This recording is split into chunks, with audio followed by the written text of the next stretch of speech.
Friends, এই দেখো আমার এই যে ফিঞ্চ পাখি,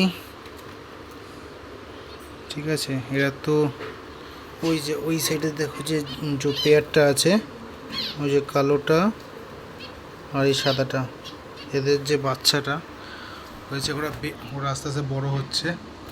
দুটো বাচ্চা আছে দেখো, হাঁ করে আছে, খিদে পাচ্ছে মনে হয়। দুটো বাচ্চা আছে দেখো।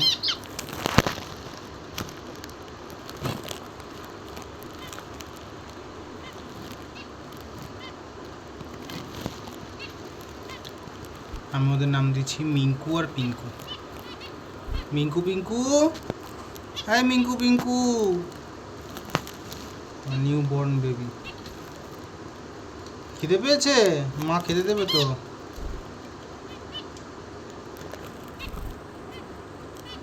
দুটো বাচ্চা,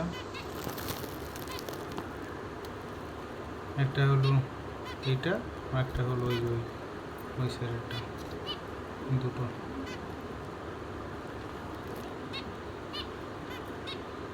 এটা হলো মিঙ্কু, ওটা হলো পিঙ্কু। মিঙ্কু পিঙ্কু, এটা মিঙ্কু, এটা পিঙ্কু।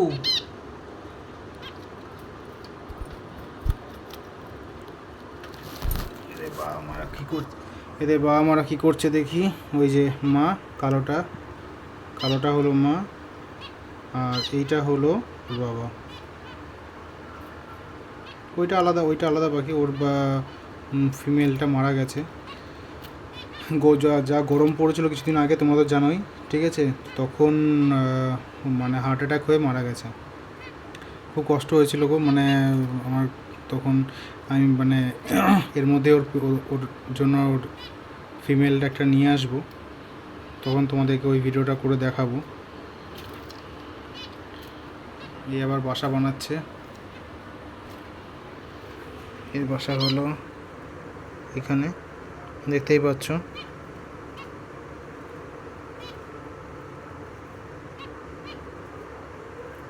এরা বাসা বানাতে খুব ওস্তাদ।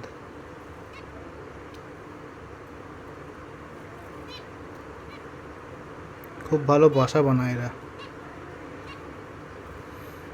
আচ্ছা, তোমাদেরকে একটা জিনিস আমি বলে দিই যে ফিঞ্চের ফিমেল আর মেল কী করে চিনবে। দেখো মেল যে পাখিটা আছে, দেখো ওখানে যে দুটো পাখি আছে, দেখো একটা ঠোঁটটা খুব লালটে, একটা ঠোঁট খুব লাল, আর একটা ঠোঁট দেখো অরেঞ্জ। এই সাইডেরটা, এই সাইডের যে পাখিটা আছে দেখো, ঠোঁটটা অরেঞ্জ কালারের, আর ওই সাইডেরটা দেখো ঠোঁটটা লাল। তো লাল যেটা ঠোঁট, ওটা হয় মেল, মানে ওটা ছেলে, আর যেটা অরেঞ্জ সেটা হচ্ছে মেয়ে। মানে এটা হলো মেয়ে আর উপরটা হলো ছেলে। তো অনেকে বলে যে মেল ফিমেল চেনা খুব মুশকিল, নানান অনেক কিছু বলে। তো মেল ফিমেল চেনা এর খুবই সোজা, ঠিক আছে। মেল ফিমেল চেনার খুবই সোজা। মেল পাখির সবসময় ঠোঁট লাল হবে, আর ফিমেল পাখির সবসময় ঠোঁট অরেঞ্জ কালারের হবে, হালকা।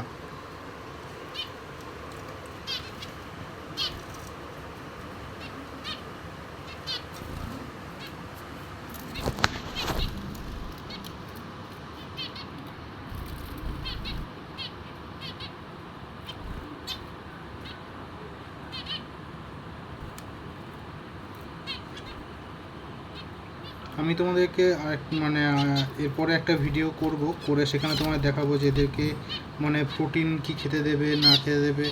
তাও তোমাদেরকে আমি এখানে হালকা করে একটু বলে দিই। দেখো আমি এই দেখো ওই বাটিটা দেখতে পাচ্ছ, ওই সাদা বাটিটা দেখতে পাচ্ছ, যে আমি ওখানে ডিমের খোলা দিয়েছি, ঠিক আছে।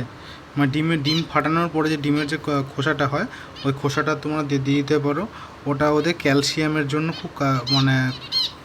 জন্য খুব মানে ভালো ওদের ওকে, ঠিক আছে। আর তাছাড়াও অনেক রকম মেডিসিন আছে, তো যে মেডিসিনগুলো তোমরা দিতে পারো। সব মেডিসিন আবার দিতে হবে না, কিন্তু একটা মিনিমাম একটা পরিমাণ আছে, সেই পরিমাণ অনুযায়ী দেওয়াটা খুব জরুরি হয়। তো বন্ধুরা, আজকের ভিডিওটা আমি এই পর্যন্তই রাখছি। তো বন্ধুরা আজকের ভিডিওটা আমি এই পর্যন্তই রাখছি, ঠিক আছে। নেক্সট ভিডিওতে তোমাদের সঙ্গে দেখা হচ্ছে, যেখানে আমি তোমায় বলবো আর কি ওষুধ তোমরা খাওয়াতে পারো ওদের কৃমির জন্য, তারপরে প্রোটিনের জন্য, সেটা তোমাদেরকে আমি ওখানে ডিটেলসে বলে দেবো। আর যদি তোমরা পাখি কিনতে চাও বা করতে চাও, আমার সঙ্গে যোগাযোগ করতে পারো। আমি তোমাদেরকে ভালো কোয়ালিটির পাখি আমি তোমাদেরকে প্রোভাইড করিয়ে দিতে পারবো। আর যদি তোমরা অ্যাকোয়ারিয়ামে মাছও নিতে চাও, আমি তোমাদেরকে একটা ভিডিওতে আমি মাছের ভিডিও করে আমি ছেড়েছি আর আবারও ছাড়বো। তো সেখানে তোমাদেরকে আমি আরও ভালো করে গাইড করে দেবো যে কীরকম কী হতে পারে, কারণ ওখানে আমি সব করে এক্সোটিক ফিশ রাখি আমি, ইম্পোর্টেড কোয়ালিটি, ঠিক আছে। তো নর্মাল কোয়ালিটির আমি কোনো ফিশ রাখি না, যেগুলো পুকুরে চাষ হয় সেই সব মাছ আমি রাখি না। যেগুলো মাছ আমি রাখি তোমাদের দেখাবো, সেগুলো সবই এক্সোটিক কোয়ালিটি, তোমরা দেখে তোমাদের খুবই ভালো লাগবে, আর সেগুলো ফর সেল, ঠিক আছে। তা বন্ধুরা আজকের ভিডিওটা আমি এই পর্যন্তই রাখছি, দেখা হচ্ছে নেক্সট ভিডিওতে, বাই।